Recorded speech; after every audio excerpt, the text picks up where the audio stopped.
Hi. Welcome. Hi, welcome to the Stream of Truth. I am Dr. Tassel Faith Shanebrook. And I'm Sean Kelly. And what an amazing topic today. Yeah. Channeling. Channeling. So this is entitled How to Channel for Beginners. Yeah. Yeah. I'm not sure, did we discuss where we were going to start with it? I don't think we discussed really what we would talk about specifically. We just sort of said we wanted to talk about this. So Yeah. I think bear with us. It's going to be a little, it's not going to be very structured, but mostly what we're going to talk about, I think, is our experience. Yes. Both of our experiences channeling on our own, how we got through that, and sort of what we learned from it, and how we eventually came into the understanding that yes, we can do this, and everyone can do this, and I think that's really what we're trying to talk about today. Yeah. Maybe I could start with a question to you. Oh, sure. Yeah, sure. How did you come into channeling?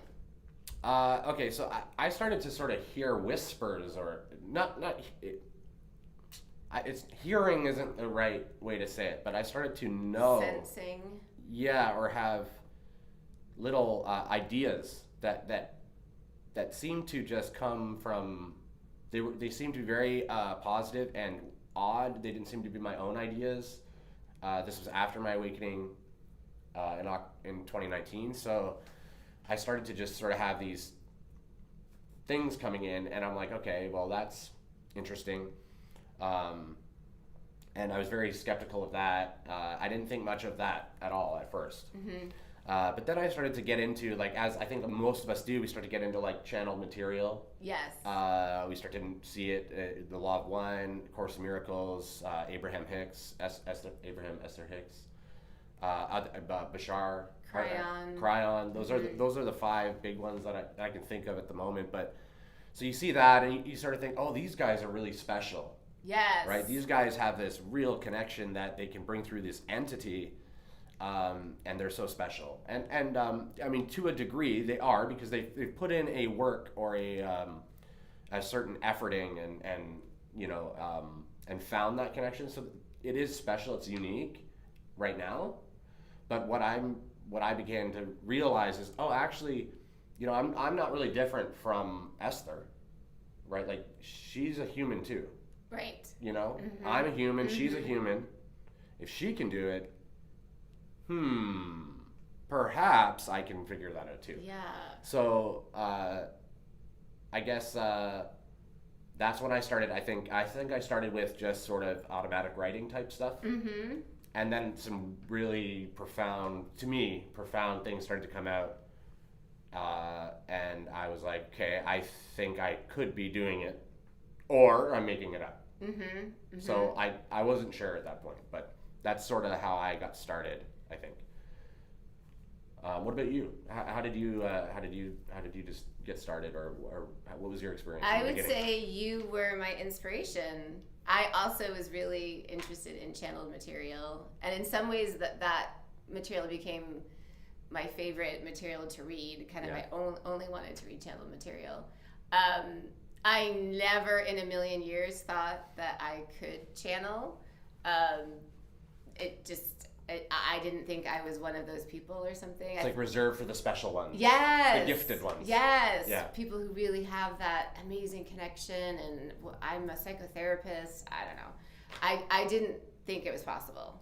So you were my inspiration because you channel just amazing information. Thank you. And I guess it was the same way when you were looking at these other people channeling. I thought, if you can channel, maybe I can too.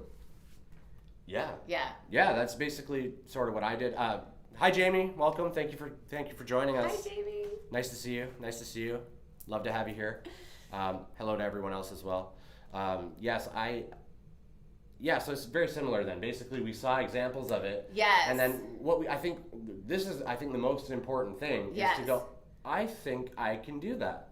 Yes. Right? I think the first step is believing it's possible from seeing other people do it. Oh, it is possible. And reading their material and thinking, oh, this really does seem to be from somewhere else. So believing it's possible, and then having a belief that it's possible for you. Yeah. And I think too, with that, there is a... almost, in my experience, and what I would say is that there's a very important skepticism that needs to be applied to it. At first, the human introduces lots and lots of distortion to it. So usually, when it first starts to come through, there's a bunch of muck in the water, I guess you could say. In what you're channeling? Right, yeah. So interference from your own egoic mind, usually. And so you really do want to like keep very skeptical, a skeptical eye on what's coming through and discerning, because that's what helps you to distinguish between the sort of human Sean words and the channel. And so I really appreciate hearing that, because I'm in a more beginning stage of channeling, and I think I probably do have a lot of distortions from my, as you said, my egoic thoughts. So that's really good to know that that's okay. Oh yeah, it's part of it. That's sort of a process that you move through, and as you continue to practice, the human mind, you can tune more into the channel and not the human mind. That's what you're saying. And most people are going to have distortion come in from their ego and personality that is sort of saying, often it can be very self-soothing type stuff. That doesn't mean that when you're channeling, the other being may not offer soothing words, but you can start to identify, if you're skeptical enough and sort of approach it in a way, you can start to identify when it seems like I'm saying this for myself to feel better versus another, like it's almost different. It's really hard to sort of explain, but you have to figure out how that feels for yourself. And there's usually a component of distortion, unless we're doing trance channeling or narrowband channeling, which we're not talking about here. This is talking primarily about, I think, connecting with our higher selves channeling. You can also use this to channel other entities, but they would have to have a more wideband frequency. So trance channeling is a different ball game entirely. I haven't done trance channeling myself, so. And one of the things I want to ask you, when I'm channeling, I have this kind of moment of anxiety when I start of, oh, will anything come through? And if something does come through, will it be from the channel and not from my egoic mind? And so pretty much every time I start with a little bit of anxiety, and then I just try to move through that, and I just wait, and then it does come through, and it seems that it picks up as I get more into it. There's a bit of a transition period. Yeah. Is that what you experience too? Yeah. So what you're, in my experience, what you're doing is learning to let go of the ego. Yeah. The step away from the human. Fears and the thoughts and. But at first, you have those thoughts and fears that it's not going to work, or that it's not real, or whatever it is. Sometimes those thoughts and fears can come up mid-channel and actually end the channel. Yeah. Which is what used to happen to me. Yeah. I would write something, and as I wrote it, it would feel very profound, and I would start to buzz with energy. Yeah. And then I would go, I'm making myself manic, or be careful, right? And back away, and then the channel would sort of just stop. But it was those fears that would come up because I was worried about my mental health, is really what it was. I was worried about, like, am I just insane? And if I'm getting so into this information that I feel I'm pulling through, maybe I'm deluding myself, and so that blocked me as well. Yeah. Um, So I feel Yeah. just to start summarizing these steps, there's such a common theme. Like the first step is really that leap of faith that channeling is real to begin with. yeah, Number two, that you could channel yourself. And then number three, as you start to do it, holding that belief, maintaining that belief throughout your channeling session. It's really this is exactly. the faith and belief are the main components the whole time. And you'll find that is always the case with everything. with every single thing you do ever. Yes. Whatever you believe, that's what you'll receive. Yes. Yes. And we are infinite beings, which means infinite potential. Yeah. So infinite possibilities. Yes. So is channeling part of an infinite possibility? Yes. Yes. So it can be done. And I've said this before, but one of my favorite phrases that I use when I channel or go into the Akashic Records or a shamanic journey, or even when I'm working to bring through something in my life, I say, I believe, I believe, I believe, I am willing to receive. Yes. Seems to help. It just does, puts me yeah. in that mindset that it's possible. It's possible. I believe. And I love that you brought that up, because the Akash is a really good place to start. Ah. Because everyone has a direct line to the Akash. Yes. Everyone's contributing to what I call the living library or the living record of this place. Yeah. So everybody has that direct line. That's why also we're talking primarily here about our higher selves or guides. Every individual will have a minimum of 3 guides, depending on their wandering soul's origin and things. They may have more than that, but they'll have a minimum of 3. A masculine, a feminine, and then an androgynous, balanced, but a balanced sort of mixture of those energies. Yeah, Okay. so you'll have 3. They may give themselves names if you bug them enough. Things like that. That's where I was eventually able to get Ka. Yeah. So for me, it's Ka, Anra, and Luifre, which I've told you about a bunch. Yeah. It's on the channel as well, probably. And so those entities are your guides and your higher self. Those are direct. You have that access. They're already talking to you. Yes. Right? So the trick is to listen and to learn how to form a query for them and that type of thing. So after the 3 steps that we just talked about, what do you think would be the 4th most important step? I think honestly, once you believe you can do it, really it just becomes practicing it. That's what I was thinking too. Really you just have to do it. Don't be afraid of it. However, there are negative entities that want to give you their philosophy. Yes. So what are the best ways to protect ourselves from that experience? So I think it's a little different for everybody, but what I like to do is so it's funny, I'm wearing Superman. So one of my practices is to hold a Superman symbol on my chest of light as I'm like just sitting, just preparing for just a moment. I only do it for a couple of seconds. I breathe in the sun. And then I watch the sun set in my mind. And then as I breathe again, the moon rises. I watch the moon set in my mind as I breathe out.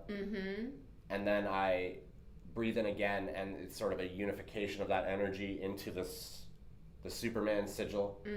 I feel that for me, that's the practice of sort of the armoring and the light of God. That's how I do it, and it resonates for me. The practice really, really should just be developed by yourself. So you want to adorn yourself in light, really, in some way, whatever way. You can use also crystals, meditation, whatever. You can go for a walk and just, raise your vibration. I've heard you say sometimes that you will take a bath before you channel. To purify.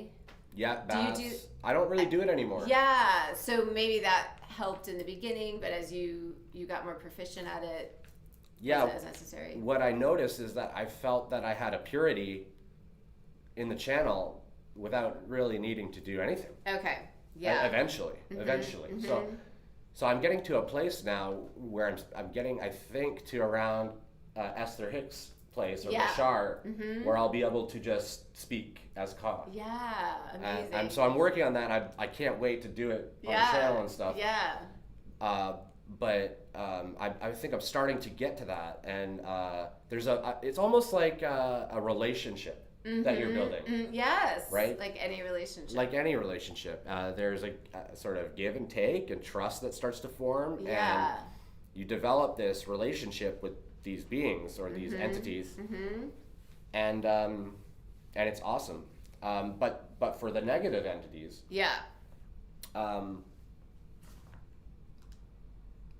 There's a couple things to notice. If you feel cold, if you suddenly start to feel cold in your hands, feet, or a whole body, or you start to get chills, not shivers like your spine, Kundalini shivers, but like a chill, like I'm feeling almost cold, but the temperature has been fine. Yeah. That can be an indicator, a real clear indicator. That's a clear indicator that you're likely dealing with a fifth density negative entity that's come to your space-time, time-space to greet you. Yeah. They are tricky, and they'll say things like, oh, you're amazing, you're so amazing, and things like that. They'll flatter you. They'll flatter you, because what they're trying to do is manipulate you into trusting them so that they can distill negative service to self philosophy. Yeah. That's really their main goal. They're not really generally trying to just scare you for no reason. What they're trying to do is either get you to trust them through falsity or trust them through lies, or fear. Right? You better listen to me. You set this up for yourself. You invited me in, and here I am. I have power over you. Yeah. And it's your job to know that you do not consent. They do not have power over you. And you can send them love, and send them on their way. And I actually there's like a sentence I tend to say, which is sort of like, I see you, I love you, I greet you in the love of the infinite creator. Yeah. I don't accept your service, though I appreciate the offer of service. And I bid you farewell, type of thing. Yeah. And whatever words make sense, but basically you'd want to say like, I love you, negative entity. Yeah. I love you. Yes. Because the love sort of sets a barrier.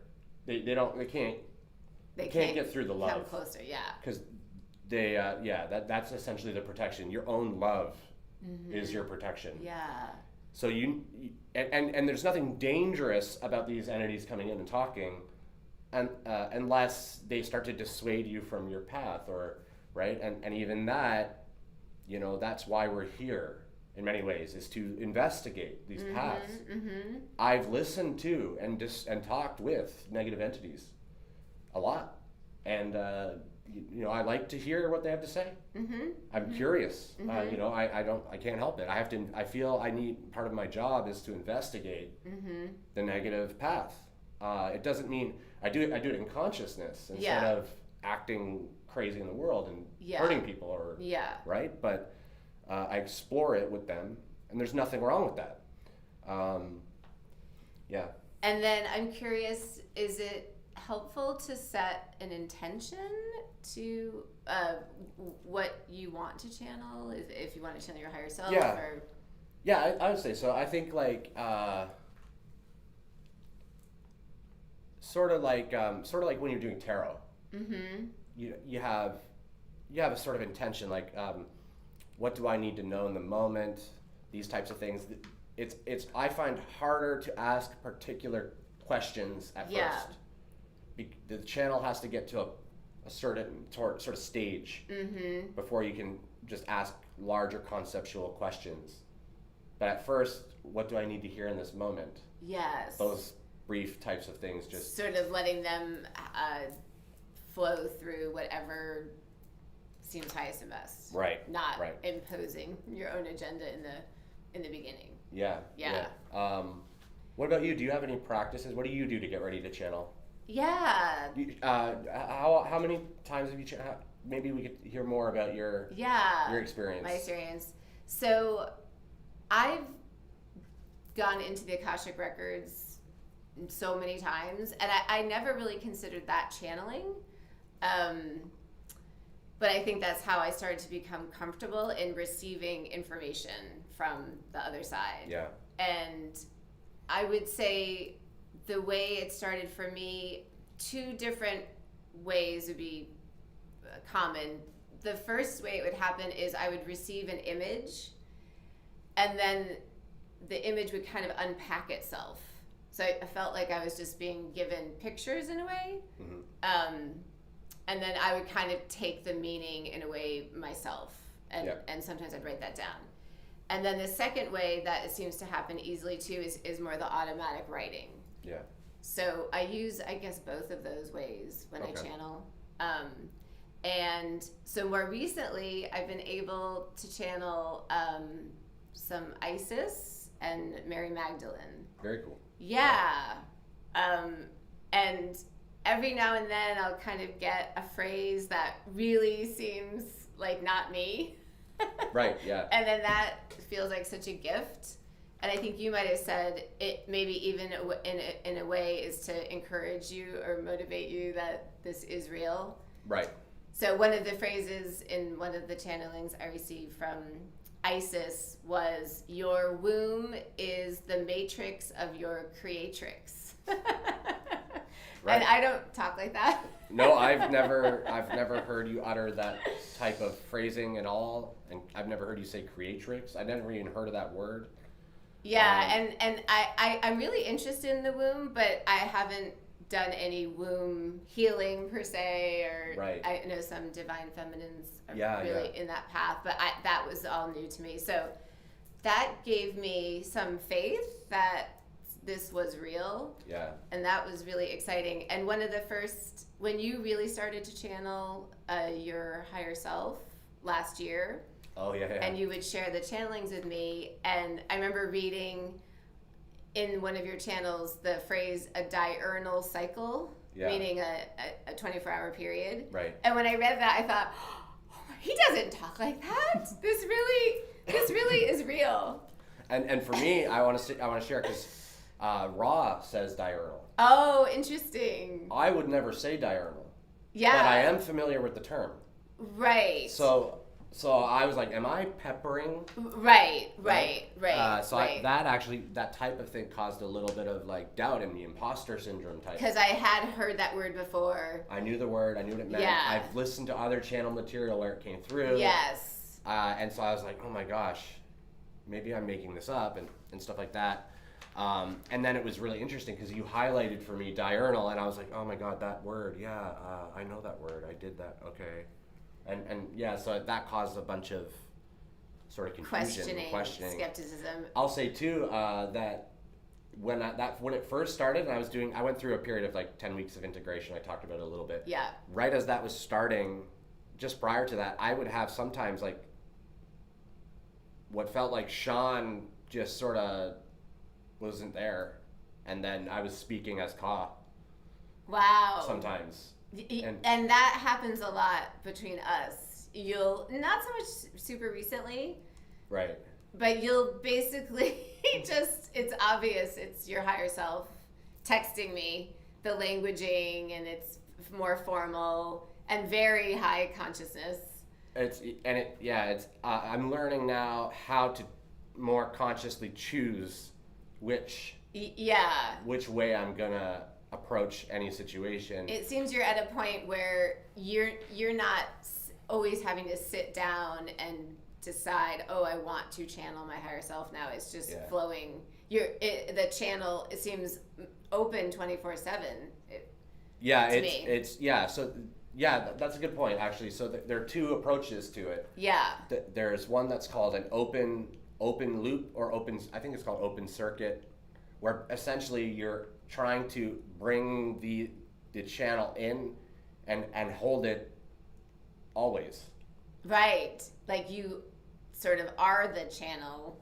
Right. In like addition to your human self. you're bringing that yeah, exactly. Like it's always with you. Yes. At all moments, and that is a much more challenging thing to accomplish. Yeah. But the other way is the more it could be called a closed circuit, where basically you call it in when you need it. You turn it on and off. Turn it on and off. Yeah. And I'll say the way that I went, mental health, mental instability. Yes. Psychosis, mania, schizophrenic type delusions. Yeah. Are something that you just need to be very firm with yourself on. Treat yourself with a lot of gentleness, but also, kind of trust yourself, but try to remain grounded as well. So it's. What you're saying is it can be easy to think, oh, I'm mentally ill. What you're essentially doing is creating dissociative identity disorder.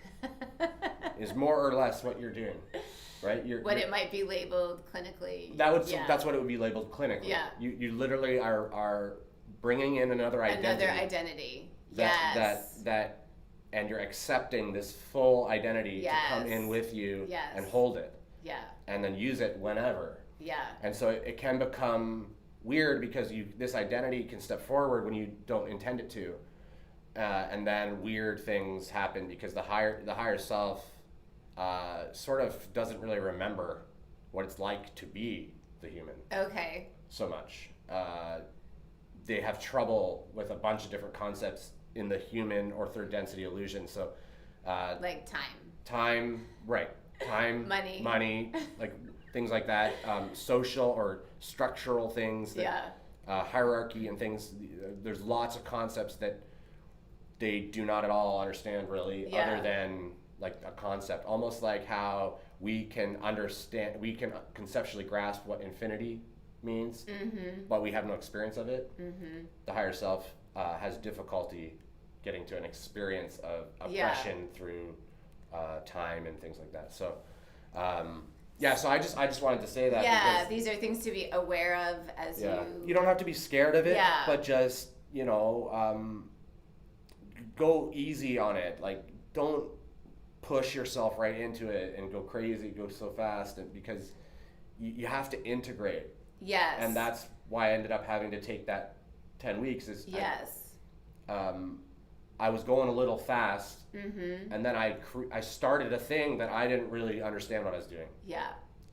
It must have been something I've done many times before, because I didn't have to think about it or try. I just did it.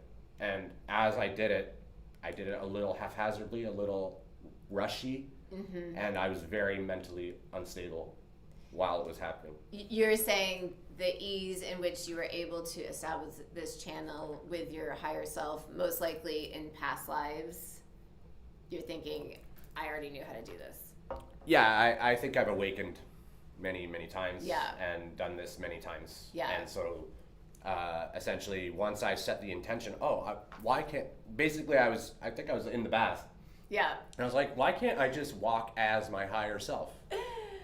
Why can't I just be my higher self? Yeah, at all times. Why can't I do that?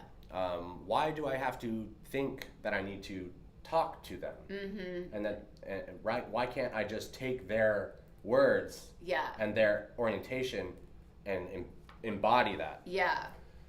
And I realized, of course I can do that. Infinite possibilities. And then I never questioned it, and it really happened really quickly and strangely. So I feel what you've also said is that what underlines all of this is a trust in self. That this is another invitation, another initiation to really trust whatever you are experiencing, and to honor the egoic mind's thinking that, oh my goodness, am I schizophrenic, or do I have psychosis or dissociative identity disorder, and just allowing that to be there, allowing that thought to be there, but really on a deeper level, trusting your own experience. Yeah. And a bit just getting out of maybe the more mainstream thinking that this isn't real or you can't do it. Mm-hmm. It's just another level of really trusting yourself and your own lived experience. Yep. Yeah, I'm just trying to think of what else. Oh, one other thing I'd like to say is a really easy thing to fall into if you do go the way that I went with integrating the higher self. You remember that you're God, and you have no doubt that you are God. Yes. That you can do anything you want. Yeah. And while you still have a bunch of egoic distortions in the human, that can go awry, right? Like, and it's the main reason for the veiling, or one of the reasons for the veiling. Okay, that power corrupts, sort of. Power corrupts. Yeah. Power of itself Yeah. is a negative sort of that. Think of it this way. Yeah. Power is the divine feminine, Mm-hmm. the negative polarity. Mm-hmm. Wisdom is the divine masculine, the positive polarity. And so pure power and the seeking of pure power is a negatively oriented approach. And what ends up happening is you remember how powerful you are, Yeah. the infinite capacity you have. Yes. As the creator, you begin to see at yourself as the one who formed the world, Yes. formed the universe around you. Yes. And when that happens, you can feel quite special. You can feel quite proud of yourself, right? I'm Yeah. pretty cool. Yeah. I made this place. You don't tell me what to do, right? So you can get that kind of egoic attitude Yeah. quite easily. Yeah. Quite easily. And part of that is healthy. Part of that is the sovereignty. Is the empowerment piece that we've Right. lost. Yeah. So there's a balance. A balance. Yeah. So Yeah. it's a bit of a journey to go through that and balance that out. Yeah. And so I know that that's not so much about channeling, but I think it's all intertwined personally. Yeah. That is beautiful. Maybe I'll just summarize the points that we've made so far. Were you writing them down? Yeah, I was. Look at you. Look at you. Awesome.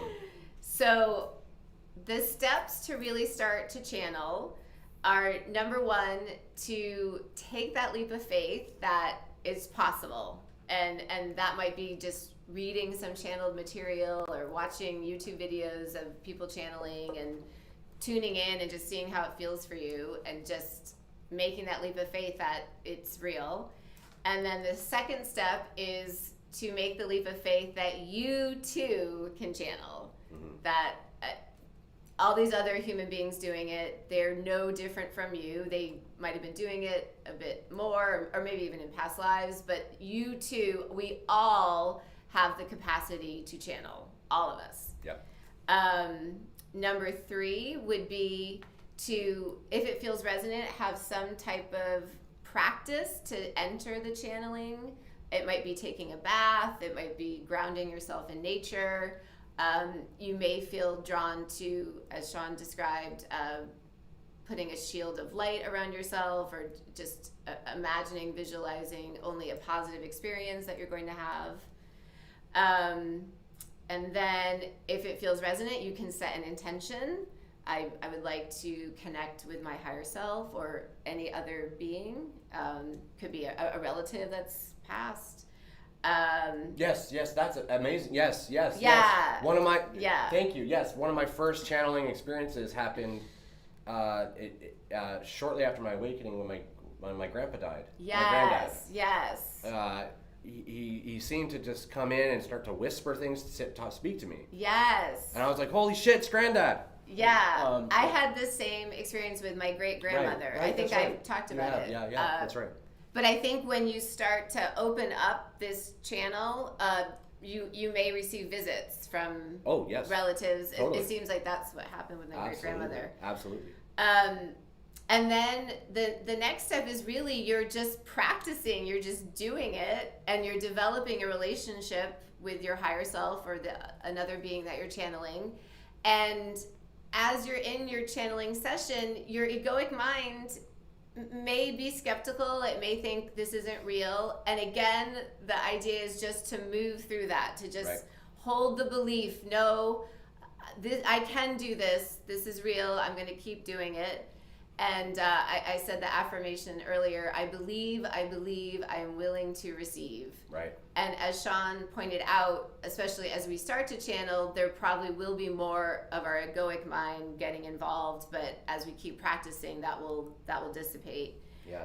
And then lastly, you will remember or experience that you are indeed God. Mm-hmm. And that can be an interesting situation, and to sort of journey through that, for it to empower you and at the same time like not corrupt you, I guess. Right, yeah. That's what we're saying. Power of itself corrupts.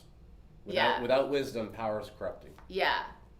So one thing that was coming in as you were. Yeah.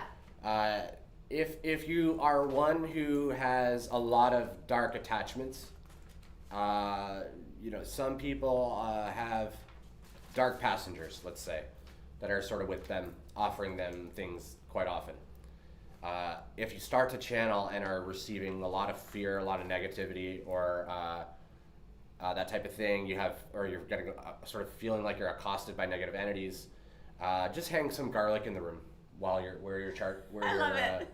I know it sounds ridiculous. Sounds so Dracula. Sounds ridiculous, but just hang some garlic in the room. I don't know what it is about the garlic specifically, but negative entities just despise garlic. Literally, they despise garlic. And it's so fun that's real. You want to break it apart so it's like the scent, the aroma starts to go up. Yeah, but they despise it, and they won't want to move to you. Yeah. They could, but they won't want to move to you where you're sitting, because they do visit you. You can't see that they're there, but they're moving through time space. Yeah. And coming to your location, and they are in your room more or less. Yeah. Although they're in the other. So just another way to protect ourselves. Yeah. And that's so wild. They just hate it. They just hate it. So they probably won't come unless you're like a real prime target for them. Yeah. Then they might go, oh, it's like they have to go stand in the rain without a umbrella or something. So I just wanted to say that, because some people may have quite negative experiences, and that's a good way. They don't know how to stop those. Yeah. That can help a lot. So even if you have a lot of night terrors, stuff like that, hang it in your room. Yeah. That can help. And I want to say one other thing is that you may receive an invitation from an entity or a complex to receive their channelings. For instance, I've gotten in the word Elohim a lot, especially a few years ago. Mm-hmm. And I didn't know that word, and I looked it up, and it's a mind, body, spirit complex, I guess. So kind of like what you said, you might get some just like whisperings of words or something that doesn't feel like you. And you're not crazy. Yeah. It feels like that's an invitation that this entity would like to come through you. Exactly. They'll usually offer little things, hints at how it's real. Because they are also looking for the instrument to channel through, right? We are establishing a relationship, and they are also establishing the relationship. Right. So there are beings that are in the inner planes of Earth that all they're looking for is open channels. Right. To talk to. Yeah. They love talking. Right. So that's what they love it. So who wants to talk? And they can talk to multiple people at a time. This is why people can say that they speak with Jesus and things like that. Yeah. And they're not crazy. They probably are. Yeah. They probably are speaking with Jesus. So, they're waiting for an open channel. You think of it a lot like a phone call. Mm-hmm. But the interesting thing between the polarities, the negative polarity needs no call. The negative polarity calls itself. Okay. Will come with you on its own whimsy. Okay. You don't have to call them. They may come at any time. Yeah. And they may empower your distortions and cause you to suffer in different ways. or offer you philosophy, etc. Positive entities await your call.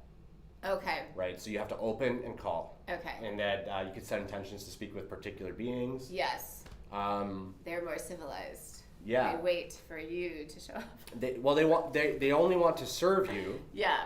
If you're open. If you request their service. Right, the free will piece. They're not going to serve you. Yeah. If you don't request their service, they will just observe you with love. Yes. Basically, they'll send you love. Yeah. Constantly, they do Yeah. that. There are actually beings on planets that literally sit in like domes, and just love. Yeah. Other planets, like they send love to other planets and stuff. Right. Earth being a big one because we're very mixed right now. They're very topsy turvy. Yeah. And we've been a little bit angry with each other. A little bit off. Yeah. A little unaligned. And I want to say that, like anything in life, it's really worth it. To me, the channeling I have done has been probably some of the most exciting activities I've ever done on my own. Yeah, it's really magical. It's so magical. Right. That's the only way to describe it. It's magical. It gives you so much faith in the other side that this is real. So yeah. I do find the leap of faith, I still find a little challenging for me. I still do too. Yeah. I still have some. I struggle with that a bit, but the payoff when I do actually sit down and do it and receive some channeled material, I kind of think it's like the coolest thing I could ever do. Yeah. Me too. Me too. Yeah. It's one, and also it sort of proves to you that the world is a magical place that we do not at all comprehend. Yes, absolutely. And all these things that we thought were totally impossible probably are not impossible. Yes. You know, for example, we can fly. We just don't know how. We don't remember how. So we can fly. This is why you'll see yogis or hear of yogis that were levitating, things like that. We can fly when we know we can fly. Right. If I think I can, I can. Correct. Yeah. And so yeah, we can fly, things like that. I probably will. You know, probably hundreds of years from now, but yeah, I would love to just watch a human fly around like in real life. Me too. Should we just check in to see if there were any questions? Have you been reading it? I haven't been reading it. Sorry guys, I haven't really been reading the chat. I've been, can I share before I do read the chat? Yeah. I want to share that I've been doing the pyramid thing. Yeah. So I've been playing with these pyramids to energize my body, and so I'm going to talk more about it later, probably when I have a better idea, but basically it's almost like taking very clean narcotic or something, like speed or something. And so I've been like having real trouble going to sleep. Yeah. And like, so I was up last night till, I don't know, late. Yeah. Really late. Yeah. And then even when I lay down, I still am usually awake a bit. Anyway, so I'm really tired today and kind of loopy and whatever, but I haven't used the pyramid yet. But, you didn't use it Not yet today. Okay. No. But that would be really interesting to share. Once I did it too and had an interesting experience. Yeah. Right. Once we experiment with it more, then we'll share what we've learned and stuff like that. Pyramid update. Yeah. So I think that was pretty much it. But I don't know if we even said, but we have a guided meditation that we're gonna play now. Yeah. If you guys are interested, it's only 6 or 7 minutes. Yeah. Tassel wrote a whole bunch of guided meditations. We have an album coming out. Do you want to talk about it? Yeah, you talk about it. Yeah, sure.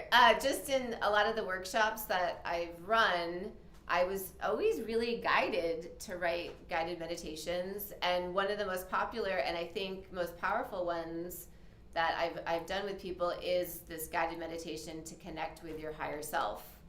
And it's really simple. And it's only 6-7 minutes long, and people have had really powerful experiences. I think everyone who has used it has had information come through. Awesome. Whether it's just a word or an image or a feeling. That's where it starts. That's where it starts. Yeah. And so we're going to play that for you now if you want to try it out. And then it is also on the guided meditation album that we're about to release that has 15 different meditations with all different really cool topics. It'll be on Spotify, iTunes, all that stuff. Yeah. And we'll offer probably a way to purchase it as well if people want to purchase the digital copy or something as well. Yeah. So yeah, that's really cool. But now let me just jump through the... Oh, Jamie started with automatic writing accidentally. Oh, cool. Eventually she got information she couldn't have known, and then she was like, oh. This is real. Yeah. It's so exciting when that happens. Yeah. That's awesome, Jamie. All right. Not really channeling. Hi, all. Hi, Roz. Hawaiian Hauntings is back. Yay! Nice to see you again, Hawaiian Hauntings. So great. Thanks for tuning in, everybody. It's awesome. Passengers. I like that. I like passengers, too. I like that concept, passengers. Yeah.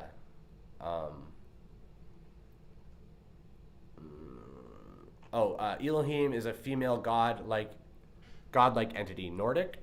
There are probably Elohim references in mythology here.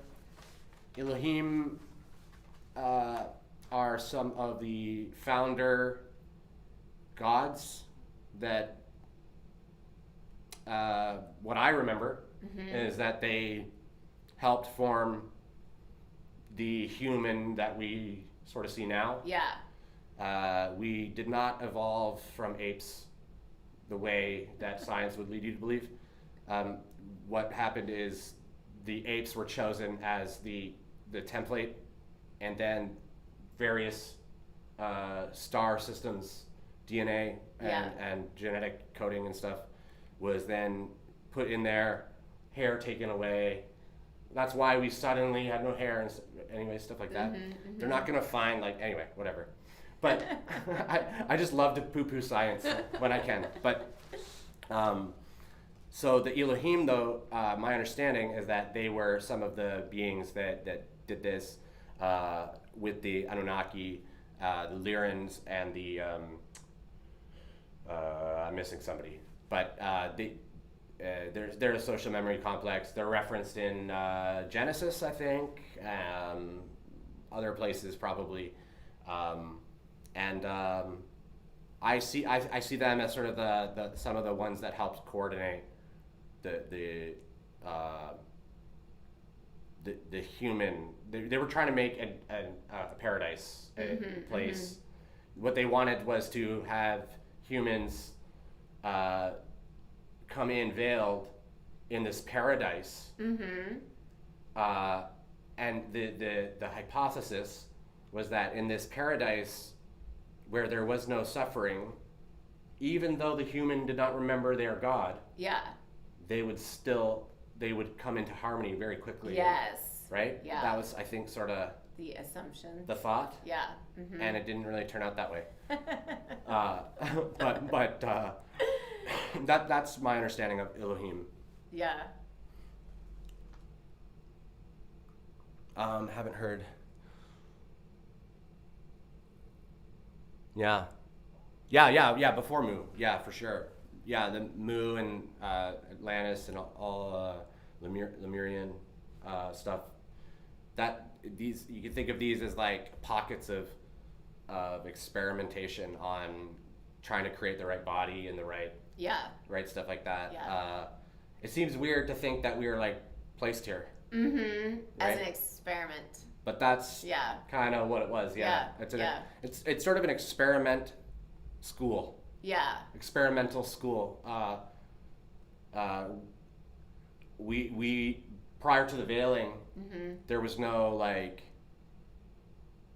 nobody forgot that they were God. Yeah. They could manage their own blood pressure. They could turn off pain signals. They could grow their toenails out if they wanted. Yeah. Just weird things like that, right?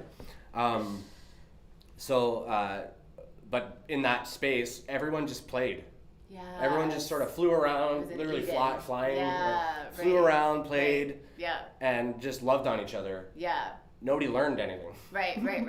It's like, it's like, hey kids, you have lots of schoolwork. It's right here. Here's the biggest playground you've ever seen. go play. But what if you want to? There's some schoolwork, and nobody did it. Yeah. Nobody did it. So the third density lasted like so long. Yeah. And that's why much harvest. Right. It was hard for them to make harvest because they weren't doing the work. At all, and so they had no reason. There's no contrast. They were just playing in this amazing place. Eden. Yeah. Whereas the soul, loves to be able to taste and play and. Yes. Yes. Yeah. Awesome. I know it's totally off topic, but you want to do I'll put the guided meditation on then before we'll say bye and. Yeah. So we're gonna end with the guided meditation to connect with your higher self. If you want to stick around for that, and we will be back on Monday. Oh yeah, it's Friday. Yeah, Monday. At 12 noon. So we're doing this show Monday, Wednesday, Friday, 12 noon Eastern. Yep. And if you like this video, please give it a like and share it with your friends. Subscribe. Yeah. And I hope you have just a wonderful, magical day. I'm sure you will have a wonderful, magical day. Sending you all so much blessings and love. Yes. I'm gonna put on the meditation, so it'll cut off over to the picture, and then you guys can participate in that if you'd like to. It's not going to be a live thing. We're just playing the recording with the album covers. So I hope you guys like it, and we may actually upload this separately. Video. Just so that if people really like it, they can use it, access bookmark it, and stuff, easily, instead of having to go through the stream. Yeah, totally. Okay. Awesome. All right. Thank you so much, guys. Everybody. Thanks for being here.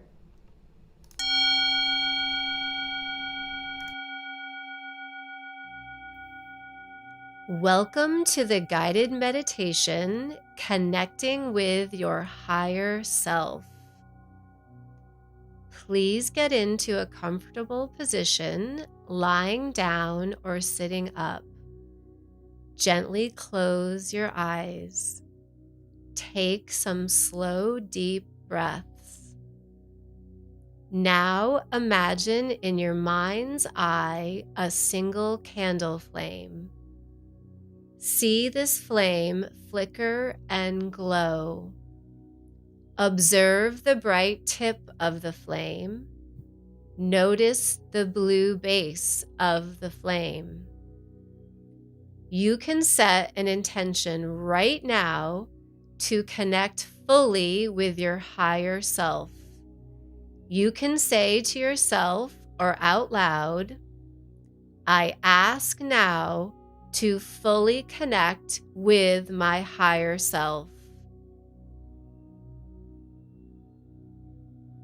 You may see an image, or feel a presence, or have a knowingness, or hear something, or anything else. You can honor whatever you experience here. Now, feel into the presence of your higher self.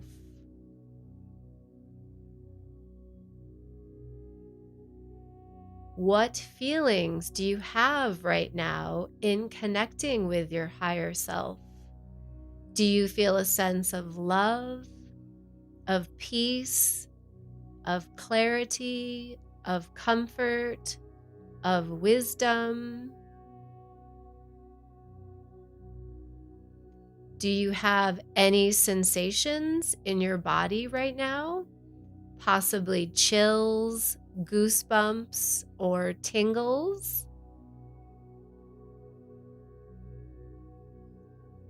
If it is resonant, you can express any feelings towards your higher self, including gratitude.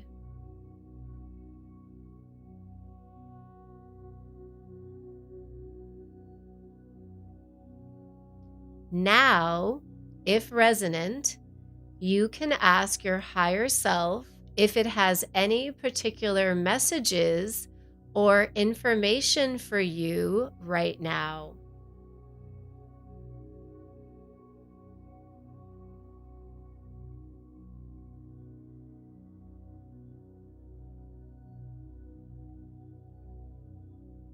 Next, if resonant, you can ask your higher self to help you release anything that is not serving you. This could be a limiting belief, an old story, an unconscious habit, a relationship that is not ideal.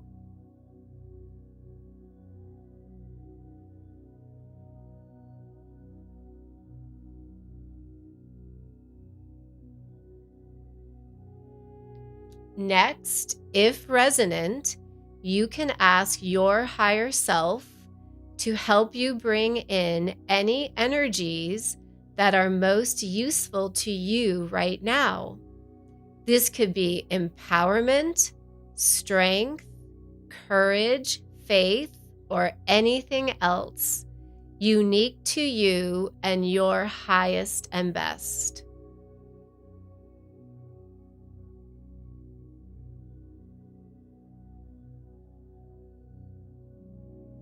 Next, if resonant, you can ask your higher self if it has an affirmation or mantra that is helpful to you right now.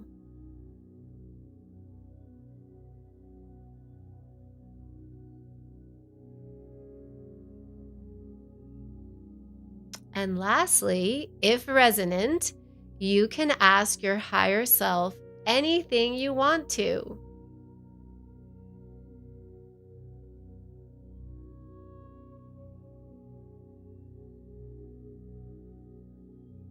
You can now take a few deep breaths to integrate in this beautiful energy and these expansions from your precious higher self.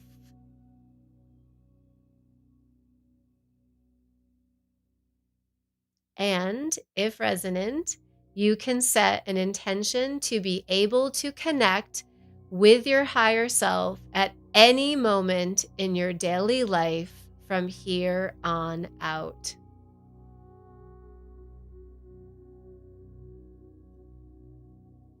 Now, when you are ready, take a few deep breaths to fully integrate this experience into your being and open up your beautiful eyes.